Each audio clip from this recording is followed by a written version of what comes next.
ఈ వాక్య భాగాన్ని ధ్యానించడానికి ప్రయత్నం చేద్దాం. ఆ రోజు క్రిస్మస్ సమయంలో, మొదటి క్రిస్మస్ టైంలో ఎవరెవరు పాలు పంచుకున్నారో మనకు గుర్తుంది కదా. ఎవరెవరు? మరియమ్మ, కొన్ని క్యారెక్టర్స్ ఒకసారి మనం జ్ఞాపకం చేసుకుందాం. మరియమ్మ, యోసేపు, జ్ఞానులు, గొల్లలు, గొర్రెకాపరులు, హేరోదు, నక్షత్రము, దేవదూతలు, ఇంకా పశువుల పాక. ఒకరు మర్చిపోయారు. ఓకే, బాలుడ నేసియ, అది మనం మర్చిపోకూడదు. ఓకే, లోక సువార్త చూసారా?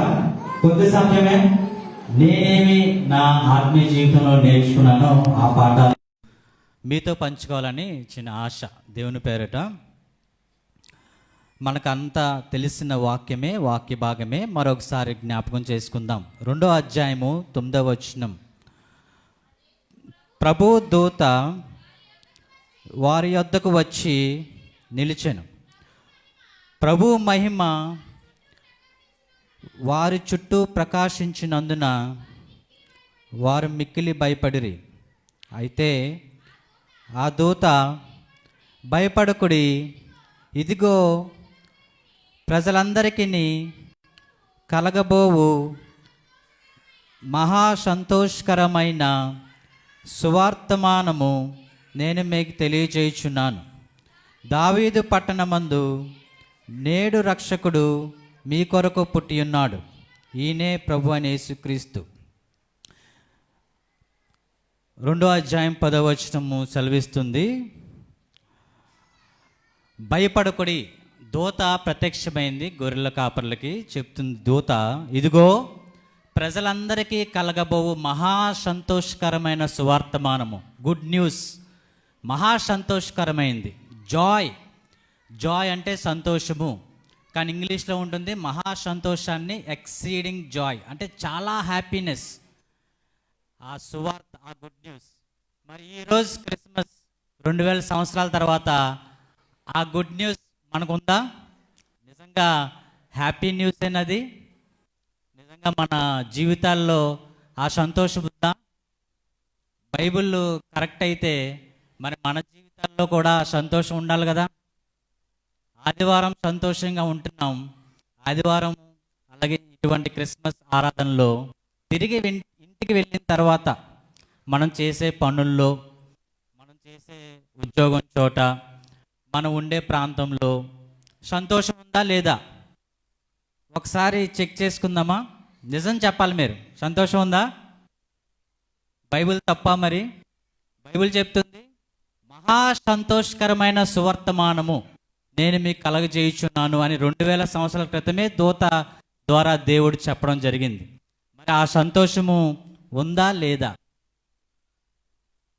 అలాగే కిందకు వచ్చినట్లయితే నేను ఒక వాక్యము చదివి నేను ముందుకు వెళ్ళిపోతా. అదే 2వ అధ్యాయంలో 14వ వచనంలో ఉంటుంది, సర్వోన్నతమైన స్థలములలో దేవునికి మహిమయు ఆయనకి ఇష్టలైన మనుషులకు భూమి మీద సమాధానమును కలుగును గాక అని దేవుని స్తోత్రము చేయుచుండెను.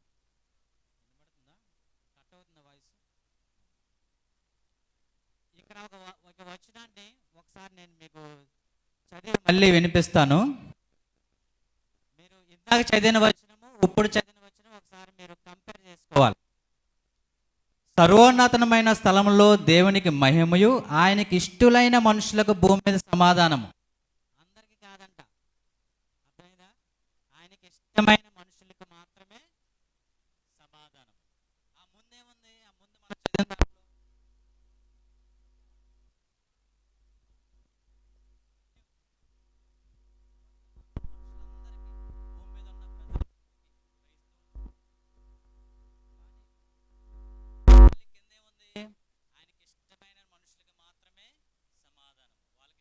చదివిన దాంట్లో పీస్ అంటే చికెన్ పీస్ కాదు,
లేకుండా క్రిస్మస్ జరుపుకుంటా ఉన్నాం.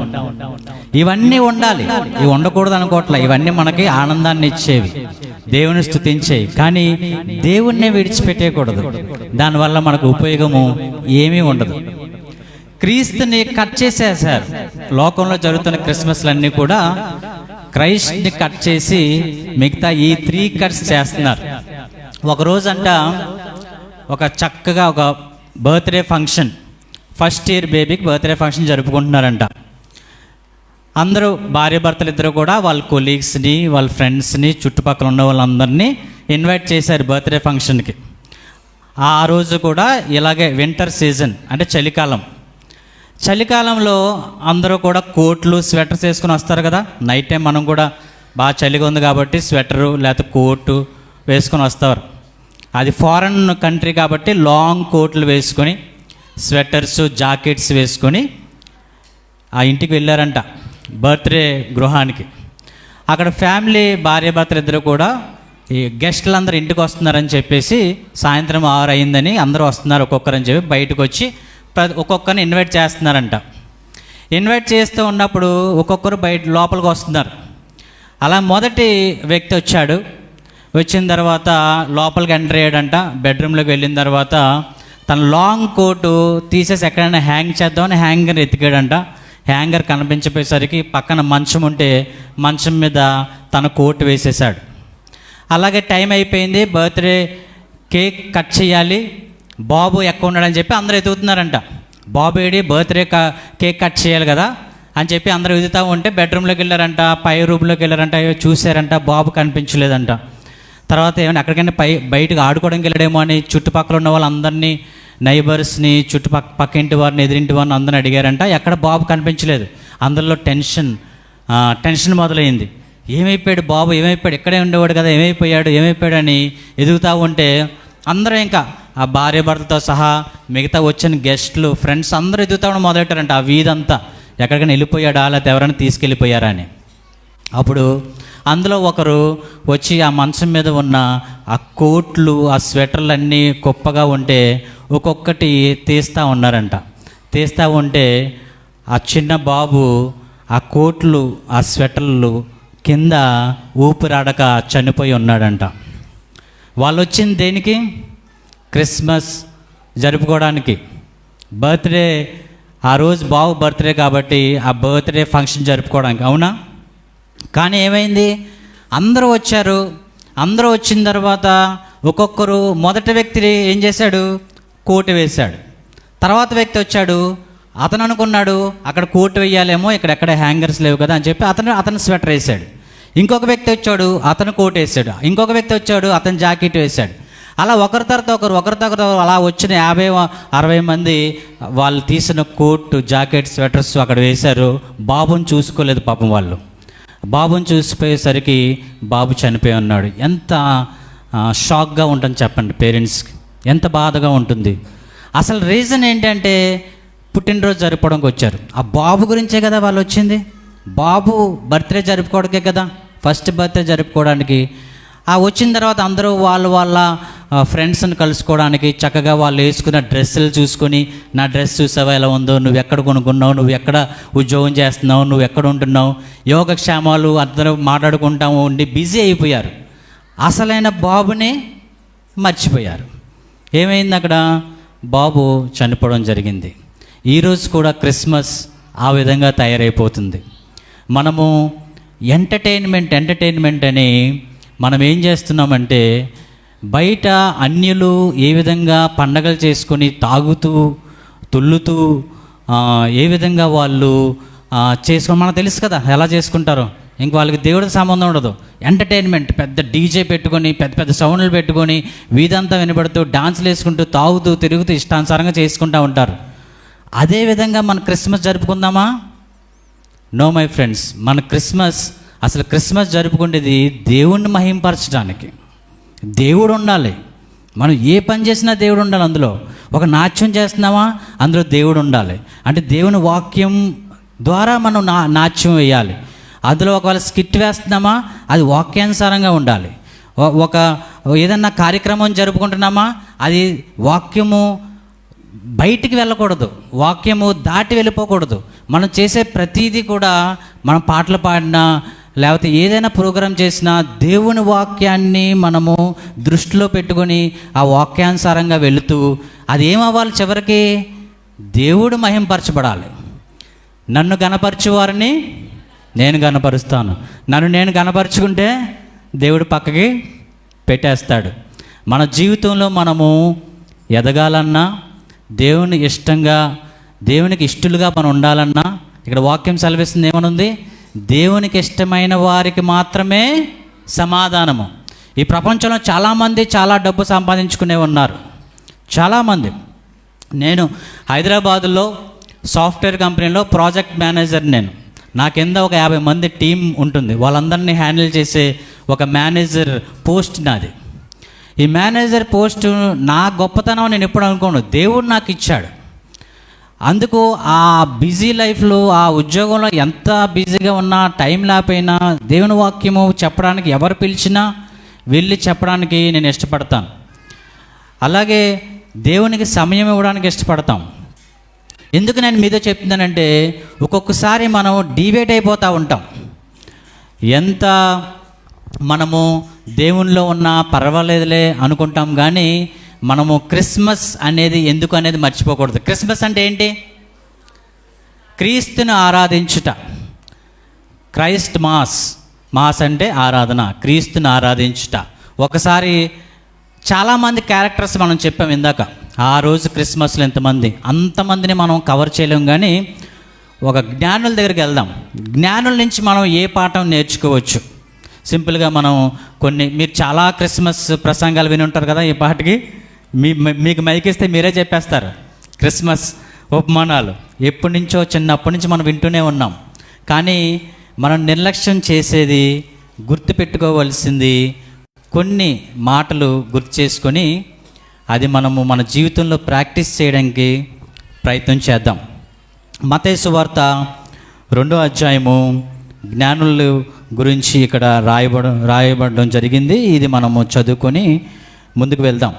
మత్తయి సువార్త 2వ అధ్యాయం 10వ వచనం నేను త్వరగా చదివేస్తాను. వారు ఆ నక్షత్రమును చూచి అత్యానందభరితులై ఇంటిలోనికి వచ్చి తల్లి అనే మరియను ఆ శిశువును చూచి సాగిలపడి ఆయనను పూజించి తమ పెట్టెలు విప్పి బంగారమును, సాంబ్రాణిని, బోలమును కానుకలుగా ఆయనకు సమర్పించిరి. ఇక్కడ ఏం చేశారు వాళ్ళు? అందరికీ వినబడిందా వాక్యం? ఇక్కడ ఉన్న వాక్యం వినబడిందా? వాళ్ళు ఆ నక్షత్రాన్ని చూచారు. నక్షత్రాన్ని దేవుడు పంపించాడు జ్ఞానులకి. జ్ఞానులు అనగా ఈరోజు మనం సైంటిస్టులు అంటాము, స్కాలర్స్ అంటాము, బాగా చదువుకున్న వాళ్ళు. ఆ రోజుల్లో వాళ్ళు రాజులు, అంత గొప్ప ఘనత కలిగిన వారు. సో వీళ్ళు తూర్పు దేశం నుంచి వచ్చారంట. ఇజ్రాయేలులో బెత్లెహేం ఉన్న గ్రామంలో ఒక రాజు పుట్టాడని వారు తెలుసుకొని నక్షత్రం ద్వారా రావడం జరిగింది. వాళ్ళు ఎన్ని మైళ్ళు ప్రయాణం చేసి ఉంటారు, ఎన్ని రోజులు ప్రయాణం చేసి ఉంటారు మీకు తెలుసా? చాలా వినుంటారుగా ఈ పాటికే.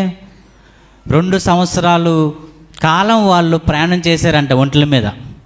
మనకి ఒక్క నిమిషము వాక్యం వినడానికి ఒకసారి మనకి నిద్ర వచ్చేస్తుంది, టైం చూసుకుంటూ ఉంటాం.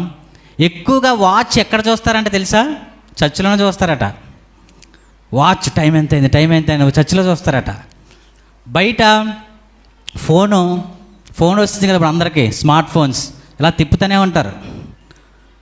యూత్ ఉన్నారా? ఇంకా ఫోను ఏంటో videos, TikTok videos, short videos, ఇంక ఇలాగే పిల్లలు మీకు తెలిసే ఉంటుంది. ఇలా ఫోన్లో పెట్టుకుంటారు, ఇలా అంటూ ఉంటారు, అలా 1 by 1 చెప్తూ ఉంటారు. ఒక ఆమె అంటుందంట, ఇలా అంటుంటే చేయి నొప్పి వచ్చేస్తుందంట పాపం, వీడియోలు చూసి చూసి. ఇది ఏదైనా ఆటోమేటిక్గా ఉంటే బాగున్ను, ఇలా అనకుండా నెక్స్ట్ వీడియోకి వెళ్ళిపోవాలంట, ఇలా అనకుండా ఇంకెలా కూడా అనకూడదంట. అలాగైపోయింది జనరేషన్. ఫోన్ ఉంటే మాత్రం మనకు టైం తెలియదు. గంటలు 9, 10, 11 వాక్యం వచ్చేసరికి టైం చూసేస్తూ ఉంటాం. మనకు బ్రతికించేది వాక్యమే, పాడు చేసేది ఆ ఫోను. మనకు టైం తెలీదు. లేని పని రోగాలన్నీ తర్వాత వస్తాయి మనకి. సో ఈ జ్ఞానులు 2 సంవత్సరాలు ఇంచుమించు వాళ్ళు తూర్పు దేశం నుంచి ప్రయాణం చేసి చివరికి హేరోదు రాజుని కలుసుకుని తర్వాత మళ్ళా యేసయ్య దగ్గరికి బెత్లెహేం చేరుకున్నారు. ఇక్కడ నేను ఒక చిన్న పాయింట్ మీకు చెప్పాలని నేను ప్రయత్నం చేస్తాను, అర్థం చేసుకోవడం ప్రయత్నం చేయండి. మొదట వాళ్ళు జ్ఞానులు యేసయ్య గురించి తెలుసుకున్నారు, అవునా? మొదట నక్షత్రాన్ని చూశారు, యేసయ్య గురించి తెలుసుకున్నారు. ఎవరో రాజు పుట్టాడంట, యూదుల రాజు పుట్టాడంట, ఎవరో తెలుసుకుందాము అని వాళ్ళ శాస్త్రాలన్నీ చూసి వాళ్ళు తెలుసుకున్నారు, కన్ఫర్మ్ అయ్యారు. ఓకే, రాజు పుట్టాడంట, వెళ్ళి చూద్దామని యేసయ్య గురించి తెలుసుకున్నారు. ఓకేనా? ప్రయాణం చేశారు. తర్వాత నక్షత్రాన్ని బట్టి ఏం చేశారంటే, బాలుడైన యేసయ్య ఎక్కడున్నాడో అక్కడికి వచ్చారు. ఆడికి వచ్చిన తర్వాత దగ్గర నుంచి చూశారు. బాలుడైన యేసయ్య అక్కడ పెట్టడం జరిగింది. మరియమ్మని, బాలుడైన యేసుని చూశారు. చూసి ఏం చేశారంట, చదువుతాను. ఆ నక్షత్రమును చూచి అత్యానందభరితులై ఇంటిలోనికి వచ్చి తల్లి అయిన మరియను ఆ శిశువును చూచి సాగిలపడి ఆయనను పూజించి, అక్కడ వరకు ఆగుదాం. ఆయన ఏం చేశారు, తెలుసుకున్నారు, వచ్చారు. వచ్చిన తర్వాత ఆ బాలుడిని చూడగానే వారికి ఎవరో చెప్పలేదు, వాళ్ళే మనం ఫొటోస్ చూస్తాం, జ్ఞానులు ఎలాగుంటారు, పెద్ద పెద్ద కిరీటాలు పెట్టుకొని వాళ్ళు స్కాలర్స్, జ్ఞానులు, సైంటిస్టులు, అలాంటి వారు చిన్న బాలుడి దగ్గరికి వెళ్ళి సాష్టాంగ పడితే ఎలా ఉంటుంది చూడండి. రాజు పుట్టాడు, వాళ్ళ మనసులో ఉండిపోయింది, ఈయన రాజు, రాజులకు రాజు, యూదులకు రాజు, ఈయనే లోకరక్షకుడు అని చెప్పి వాళ్ళు ఆ బాలుడు అయినప్పటికీ సాష్టాంగపడి పూజించేశారు. ఏం చేశారు, నెక్స్ట్ వచ్చారు, సాష్టాంగపడ్డారు, తర్వాత పూజించారు. ఏం చేశారు, వర్షిప్ చేశారు, ఆరాధన చేశారు. ఆరాధించకుండా ఉండలేకపోయారు, అవునా? బాలుడే కదా అని చెప్పి వాళ్ళు అలా కూర్చోలా. వాళ్ళ మైండ్లో ఉంది, వాళ్ళ జ్ఞానానికి తెలుసు ఆయన బాలుడైనప్పటికీ లోకరక్షకుడని. క్రిస్మస్ అనగా దేవుడు దిగివచ్చి మానవ రూపంలో జన్మించాడు. ఒక ప్రశ్న మీలో ఎవరైనా అన్నులు అడుగు ఉండవచ్చేమో. ఒక ప్రశ్న అంటారు చాలామంది, 2000 సంవత్సరాల క్రితమే కదా యేసయ్య వచ్చాడు, మీ దేవుడు 2000 సంవత్సరాల క్రితమే కదా. మా సనాతన ధర్మం అయితే, మా పురాణాలు అయితే కొన్ని వేల సంవత్సరాల క్రితం ఉన్నాయి, మీకు జస్ట్ 2000 ఇయర్స్ బ్యాకే, ఆ తర్వాత మీ చరిత్ర ఏది అంటారు కొంతమంది. మనకు తెలియాల్సింది ఏంటంటే, ఆది యందు దేవుడు. గుర్తుందా వాక్యం? ఎక్కడ ఉంటుంది అది? ఆది కాండంలో మొదటి వచనము, ఆది యందు దేవుడు. కొన్ని వేల సంవత్సరాల క్రితము ఆది కాండము, సృష్టి ఆరంభించుకున్న ముందు, ఇంకా ఈ సృష్టి అంతా ఏమీ లేదు, తర్వాత ఆది యందు దేవుడి సృష్టిని ఆరంభించెను అని ఉంటుంది. తర్వాత యోహాను సువార్త 1వ అధ్యాయం 1వ వచనం ఏంటి? ఆది యందు వాక్యం ఉండెను. చెప్పాలి మీరు, చాలా మనకి బాగా వెల్ నోటెడ్ వర్సెస్. ఆది యందు వాక్యం ఉండెను, అక్కడేముంది? ఆది యందు దేవుడు. పాత నిబంధనలో ఆది యందు దేవుడు, ఇక్కడ కొత్త నిబంధనలో యోహాను సువార్త 1వ అధ్యాయం 1వ వచనం, ఆది యందు వాక్యం ఉండెను, వాక్యము దేవుడై ఉండెను, ఆ వాక్యము దేవుని యొద్ద ఉండెను, ఆ వాక్యమే శరీరధారి అయి కృపా సత్య సంపూర్ణుడుగా మన మధ్య నివసించెను. ఏ వాక్యము? ఆ వాక్యము. ఆది యందు వాక్యం వినను. ఇప్పుడు ఆది యందు ఎవరున్నారు? దేవుడు ఉన్నాడు. ఈ వాక్యం ఏంటి? దేవుడు. యెహోషువ 7వ అధ్యాయం అనుకుంటా, 9వ అధ్యాయమా, ఒకసారి మనం కొంచెం క్లియర్గా మనం నేర్చుకోవడానికి. యెహోషువ 9వ అధ్యాయము 6వ వచనం. యెషయా 9వ అధ్యాయము 6వ వచనం. యెషయా గ్రంథము 9వ అధ్యాయము 6వ వచనం. ఏలయనగా మనకు శిశువు పుట్టెను, మన కుమారుడు అనుగ్రహింపబడెను. ఏలయనగా మనకు శిశువు పుట్టెను.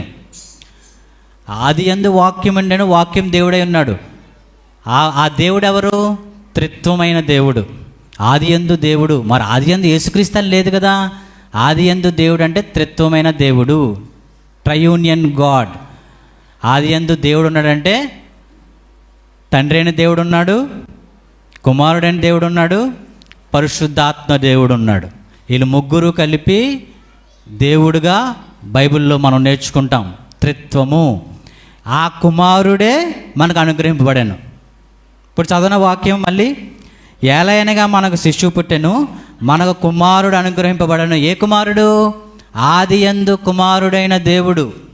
ఆ కుమారుడు మనకి వాక్యము శరీరధారిగా మన మధ్య నివసించును. సో 2000 సంవత్సరాలు ఆయన వచ్చాడు భూమి మీదకి, శరీరధారిగా వచ్చాడు. ఆయన ఉన్నది సృష్టి ఆరంభించకుండా ముందు నుంచే ఉన్నాడు, దేవుడితో సమానంగా. దేవుడు, కుమారుడు, పరిశుద్ధాత్మ దేవుడు. ఇది ఎవరైనా మీకు అడిగినప్పుడు మనం చెప్పే విధంగా ఉండాలి. ఓకేనా? ఇప్పుడు అర్థమైందా? ఈ ప్రశ్న చాలామంది నన్ను అడగడం నేను చూశాను అనమాట. అందుకు మనం క్రైస్తవులుగా ఈ విషయం మనం తెలుసుకోవాలి. ఎప్పుడైతే జ్ఞానులు ఆరాధించడం మొదలుపెట్టారో, మరి మేము కూడా ఆరాధిస్తున్నాం కదా అనిపిస్తుంది మీకు. నిజమే కదా, మనం కూడా ఆరాధించాం. చర్చిలో ఉన్నప్పుడు మనం పాటల ద్వారా, పాటలు పాడుతున్నప్పుడు చక్కగా ఆరాధిస్తాం, చాలా మంచిది. ఎమోషనల్గా ఒకసారి పాటలు పాడుతున్నప్పుడు ఏడుపు వస్తుందా, బాధ వస్తుందా, కన్నీరు వస్తుందా? మన స్ట్రబుల్ని బట్టి, వేదనలను బట్టి, అవమానాన్ని బట్టి మనం దేవుని సన్నిధికి వచ్చినప్పుడు, దేవా నా ప్రార్థనను దేవా అని చెప్పి మనం పాటలు పాడుతూ ఉన్నప్పుడు, హృదయ తరంగాల నుంచి పాడినప్పుడు, మనకి ఆ అనుభవంలోకి వెళ్ళినప్పుడు మనం బాధ వచ్చి దేవుని స్తుతిస్తాం. దేవా దిక్కులను దేవా, మేము నువ్వే దిక్కు దేవా అని మనం ప్రార్థన చేసుకుని పాట పాడినప్పుడు చక్కగా మనం పాడతాం. మరి ఇంటికి వెళ్ళిపోయిన తర్వాత ఆవిడ గుర్తురావు కదా పాటలు అసలు. వీరు జ్ఞానులు బాలుడైన యేసయ్యను చూసినప్పుడు వాళ్ళు సాష్టాంగపడి పూజించడం మొదలుపెట్టారు, ఆరాధించడం మొదలుపెట్టారు ఎప్పుడైతే యేసయ్యను చూశారో. ఎందుకంటే యేసయ్య ఆ బాలుని చూసినప్పుడు వాళ్ళ మదిలో ఉన్నది ఏంటి అంటే, ఈయన రాజులకు రాజు, ఈయన సృష్టికర్త, ఈయన మహాదేవుడు, గొప్ప దేవుడు, ఆశ్చర్యకరుడు, సమాధానకర్త అని చెప్పి వాళ్ళ మైండ్లో ఉంది. కాబట్టి వెంటనే వాళ్ళ స్థితిని మర్చిపోయి వాళ్ళు ఏం చేశారంటే ఆయన పూజించడం మొదలుపెట్టారు. మనము కూడా ఆదివారము లేకపోతే ఈ విధంగా క్రిస్మస్ ఆరాధన జరుగుతున్నప్పుడు మనము దేవుణ్ణి స్తుతిస్తాము, గణపరుస్తాము, పాటల ద్వారా ఆరాధిస్తాం, చాలా మంచిదే. కానీ దేవుడు కోరుకునేది ఏంటి అంటే ప్రతిదినము ఆరాధించాలి అని, హృదయపూర్వకంగా ఆరాధించాలని. ఒక చిన్న డిఫరెన్స్ మనం రోజు చేసేది మీకు చెప్తాను. ప్రార్థన చేయడం అంటే ఏంటి? రోజు మనం ప్రార్థన చేస్తామా? వింటున్నారా? ఇక్కడ ఇటు సైడ్ ప్రార్థన చేస్తారు అందరూ రోజు. ఏమని ప్రార్థన చేస్తారు? నా చదువులో దీవించుదేవా, మంచి మార్కులు దయచేదేవా, నా భర్తను మార్చుదేవా, నా భార్యను మార్చుదేవా, తల్లిదండ్రులను మార్చుదేవా, నా పిల్లలు చర్చికి వచ్చేలా చేయదేవా, చక్కగా నాకు మంచి ఉద్యోగం ఇవ్వుదేవా, ఇవన్నీ ప్రార్థన చేస్తాం. అవునా? చేస్తామా? చేయమా? పట్టించుకోమా? దేవా నాకు మంచి జాబ్ కావాలి, చక్కగా మ్యారేజ్ అవ్వాలి, మంచి అతనికి నాకు పెళ్లి చెయ్యి అని చెప్పి రకరకాల ఎవరి సమస్యలు వాళ్ళకి ఉంటాయి, ఆరోగ్యం దయచేదేవా అని. ఈ విధంగా మనం ప్రార్థన చేస్తాం. ఇవన్నీ కూడా ఏంటి? మన మనవులు. మనం ఏం చేస్తామంటే ప్రార్థన పూర్వకంగా మన మనవులు దేవుడికి చెప్తాం, అది ప్రార్థన. ఆరాధన ప్రార్థన కంటే మెన్నైనది, గొప్పది, ప్రార్థన కంటే గొప్పది. మరి కృతజ్ఞత అంటే ఏంటి? మనం చేసిన ప్రార్థనలకు దేవుడు జాబ్ ఇచ్చాడు అనుకోండి, దేవుని స్తుతిస్తాం, సాక్ష్యం చెప్తాం, చక్కగా మనకి ఉన్నదాన్ని బట్టి ఫ్రెండ్స్తో పంచుకొని లేకపోతే సంఘస్థులు పిలుచుకొని భోజనాలు పెడతాం, వివాహం జరుపుకుంటాం, కృతజ్ఞత కూడి పెట్టుకుంటాం, గర్భఫలం వేస్తే కృతజ్ఞత చెప్తాం దేవుడికి, దేవుడి స్తోత్రాలు చెప్తాం. ఇక్కడేంటి? ఇక్కడ కూడా మన గురించే ప్రార్థన చేసాము, మన మనవలు చెప్పుకుంటాం. అలాగే కృతజ్ఞత భావంతో దేవుడు చేసిన మేలులు బట్టి మనం దేవుణ్ణి స్తుతిస్తాం. ప్రార్థన కన్నా, కృతజ్ఞత కన్నా గొప్పది ఆరాధన. ఆరాధన అంటే మనం రోజు ఇక్కడ పాటలు పాడేది మాత్రమే కాదు, అంతకంటే ఎక్కువైనది. ఆరాధన అంటే రోమీయులకు రాసిన పత్రిక 12వ అధ్యాయం మొదటి వచనంలో ఉంటుంది, సర్వ శరీరులు మీ శరీరములు సజీవ యాగముగా నాకు సమర్పించుడి. దేవుడికి మనం ఏం చేయాలి? We should present our bodies to Christ. మన శరీరాన్ని, మన హృదయాన్ని, మన ఆత్మని సంపూర్ణంగా దేవుడికి సమర్పించుకోవాలి. అది దేవుడు కోరుకునేది. అనగా మన ప్రార్థనకి జవాబు ఇచ్చినా ఇవ్వకపోయినా, గర్భఫలం కోసం ఎన్నో సంవత్సరాలు చేస్తాం, జవాబు ఇవ్వలేదు. ఉద్యోగం కోసం ఎన్నో సంవత్సరాల నుంచి ప్రార్థన చేస్తాం, ఇంకా రాలేదు. వివాహం కోసం ప్రార్థన చేస్తాం, ఇంకా జరగలేదు. పిల్లలు లేరని బాధపడుతున్నాం, అయినా మనకు జవాబు రాలేదు. అయినా కూడా మనం స్తుతిస్తాం. చూసారా, అది ఆరాధన అంటే. ప్రార్థన జవాబులతో సంబంధం లేదు. ఇంకా దేవుడు నా ప్రార్థన ఆలకించాడా లేదా పట్టించుకోం. దేవుడు నాకు ఆశ్చర్యకార్యాలు నా జీవితంలో నా కుటుంబంలో జరిగించాడా లేదా అది చూడం. స్తుతిస్తాం అంతే. ఎందుకు స్తుతిస్తాం? నేను జీవనం కలిగి ఉన్నానంటే నీ కృప, నేను ఈ భూమి మీద జన్మించున్నానంటే నీ కృప, అసలు నేను ఊపిరి పీల్చుకున్నానంటేనే నీ దయ. అంతేనా? ఒక్క క్షణం దేవుడు నువ్వు రా అంటే ఇక్కడి నుంచి అలా వెళ్ళిపోతాం అంతే. ఆయన చేతిలో ఉన్నాయి ప్రాణాలు. అలా ఒకసారి బండి వేసుకుని వెళ్ళామంటే మళ్ళీ తిరిగి వెనక్కి వస్తాంలో కూడా తెలియదు. అన్నం తింటున్నామంటే దేవుని కృప. అందుకు మనము దేవుని స్తుతించాలి. ఎప్పుడు మనం దేవుని స్తుతిస్తాము అంటే, ఈరోజు ఈ వాక్యం విని ఇంటికి వెళ్ళేదాకా మర్చిపోవచ్చు మీరు, కానీ ఎప్పుడు స్తుతిస్తామో తెలుసా? దేవుణ్ణి మనం తెలుసుకుంటే.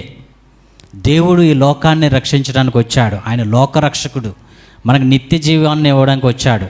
ఆయన సమాధానకర్త, ఆయన ఆశ్చర్యకరుడు, ఆయన ఏమైనా చేస్తాడు అని ఆ ఒక్కటి మనము ఆయన గుణ లక్షణాలని మనము మన మదిలో ఉంచుకొని, మనం రోజు ఆయన మనకి ఏం చేసినా చేయకపోయినా మనం మాత్రం ఆయన స్తుతిస్తూ ఉన్నప్పుడు దేవుడు చేయకుండా ఉండలేడా?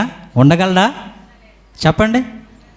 ఎంతసేపు అయినా మమ్మీకి కానీ తల్లికి కానీ తండ్రికి కానీ పిల్లలు మీరు అడగకుండానే అన్ని టైంకి మీకు అన్నీ చేస్తున్నారనుకోండి, ఎంత ఇష్టం ఉంటుంది పిల్లలంటే మనకి. వాళ్ళకి అడగకుండానే మనం ఎప్పుడు వాళ్ళకి ఏది అవసరం అన్నీ కొని పెడతామా? దేవుడు అంతకంటే గొప్పవాడు, అంతకంటే ప్రేమమయుడు. ఆయన మనకి ఇస్తున్నాడా లేదా, ఆయన జవాబు ఇస్తున్నాడా లేదా, అవేమీ పట్టించుకోకుండా ఆయన మనం స్తుతించడం అనేది మనము ప్రాక్టీస్ చేసుకుంటూ, ప్రతి ఉదయం లేచినప్పుడు 2-3 పాటలు వ్యక్తిగతంగా, ఎలోన్గా ఉన్నప్పుడు, రూములో ఉన్నప్పుడు, లేదా ప్రయాణం చేస్తున్నప్పుడు మనము ఆయన్ని స్తుతించుకుంటూ ఉంటే దేవుడు తప్పకుండా మనల్ని దీవిస్తాడు. ఆరాధనలో బ్లెస్సింగ్ ఉంది, ఆరాధనలో ఆశీర్వాదం ఉంది. ఎంతసేపు మనం అడుగుతూ ఉంటాం. మన అన్ని దేవుడు తెలుసు మన సమస్యలు. ఆ సమస్యల నుంచి పక్కన పెట్టి మనం దేవుణ్ణి ఎప్పుడైతే ఆరాధించడం మొదలు పెడతామో దేవుడు తప్పకుండా మనం దీవిస్తాడు. మరొక క్యారెక్టర్ని మనం చూసి ముందుకు వెళ్ళిపోదాము. లోకాసు వార్త ఇందాక చదివాం కదా, 2వ అధ్యాయము. గొర్రెల కాపర్ల దగ్గరికి వద్దాం. గొర్రెల కాపర్ల నుంచి మనం ఏమి నేర్చుకోవచ్చు? 2వ అధ్యాయం 8వ వచనం. దేవదూత కనిపించిన తర్వాత ఏం చెప్పింది? భయపడకుడి. 10వ వచనం. అయితే ఆ దూత, భయపడకుడి, ఇదిగో ప్రజలందరికీ కలగబో మహాసంతోషకరమైన సువర్తమానము నేను మీకు తెలియజేయుచున్నాను. దావీదు పట్టణమందు నేడు రక్షకుడు మీ కొరకు పుట్టి ఉన్నాడు, ఈయనే ప్రభు అయిన యేసుక్రీస్తు. వీళ్ళు ఎప్పుడైతే గొర్రెల కాపర్లు నక్షత్రం ద్వారా వాళ్ళు నడిపించబడి ఎప్పుడైతే యేసయ్యని చూశారో, మరియమ్మని యేసయ్యని, వాళ్ళు ఏం చేశారంట? చాలా ఆనందంతో సంతోషంతో వాళ్ళు విన్న వాటిని కన్న వాటిని అనేక మందితో పంచుకున్నారంట. తర్వాత భాగంలో ఉంటుంది. ఏం చేశారు వాళ్ళు? అనేక మందితో పంచుకున్నారు. ఉండలేకపోయారు. యేసును కలుసుకున్నారు, యేసును చూశారు. వెంటనే తిరిగి వెళ్ళి వాళ్ళు లోకరక్షకుడు పుట్టాడని చెప్పేసి వాళ్ళు నోరు మూసుకొని ఉండలేదు. ఆ వీధులు వాళ్ళు తిరిగి చెప్పడం మొదలుపెట్టారు.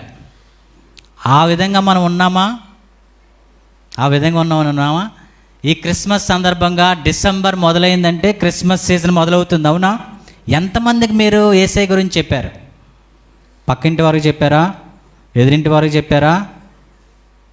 మీ బంధువులకి ఏం చెప్పారా? మన కుటుంబంలో చాలామంది చర్చికి రాలేని వాళ్ళు ఉన్నారు కదా, అన్యులు ఉన్నారు కదా, వారికి ఎవరికైనా చెప్పారా?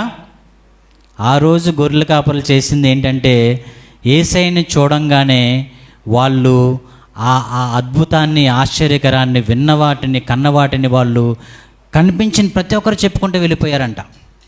నేను మిమ్మల్ని అడుగుతున్నాను కదా, మీరు చెప్పారా అని నన్ను అడిగారనుకోండి, ఈ నెల ప్రారంభం నుంచి డిసెంబర్ మాసం కాబట్టి అనేక చోట్లకి వెళ్ళి చెప్పడం జరిగింది. సో ఒక్కొక్కసారి పాస్టర్ గారు లేదా పాస్టర్ గారు అన్ని చోట్లకి రాలేరు. అవునా? మీ ఇంటి పక్క వారింటికి రాగలరా వాళ్ళు? మీ ఇంటికి రాగలరు, కానీ ఈ నాన్ క్రిస్టియన్స్ అది అన్యుల్లో ఇంటికి రాలేరు కదా. కానీ మన ఫ్రెండ్స్ వాళ్ళు, మన స్నేహితులు, మన బంధువులు, వాళ్ళ దగ్గర మనం వెళ్ళి చెప్పాలి. లేకపోతే ఎవరు చెప్తారు వాళ్ళకి? క్రిస్మస్ సందర్భంగా మనము ఎవరి దగ్గరికైనా వెళ్ళి చెప్పినప్పుడు వాళ్ళు కాదనలేరు.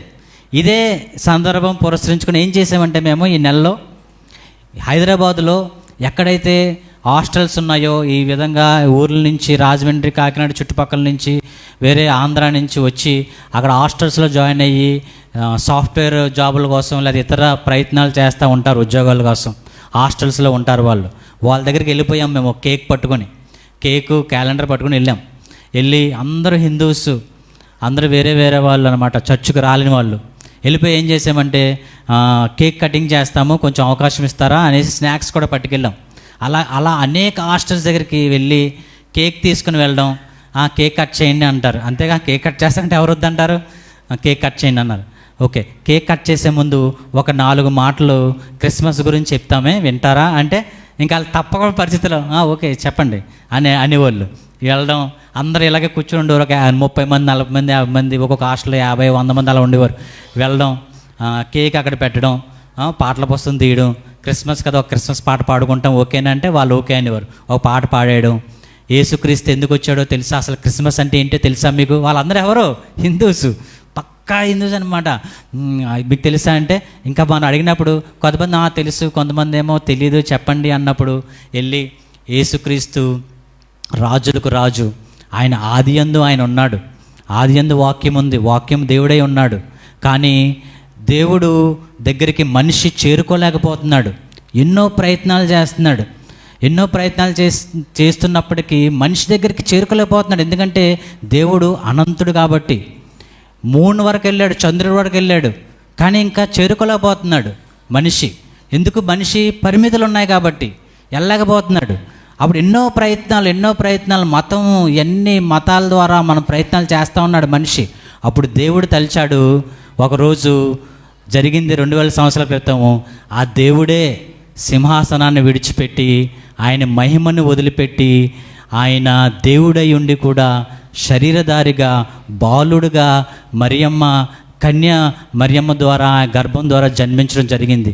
మనలాగే ఆయన జీవించాడు భూమి మీద జీవించి పాపం లేకుండా జీవించాడు.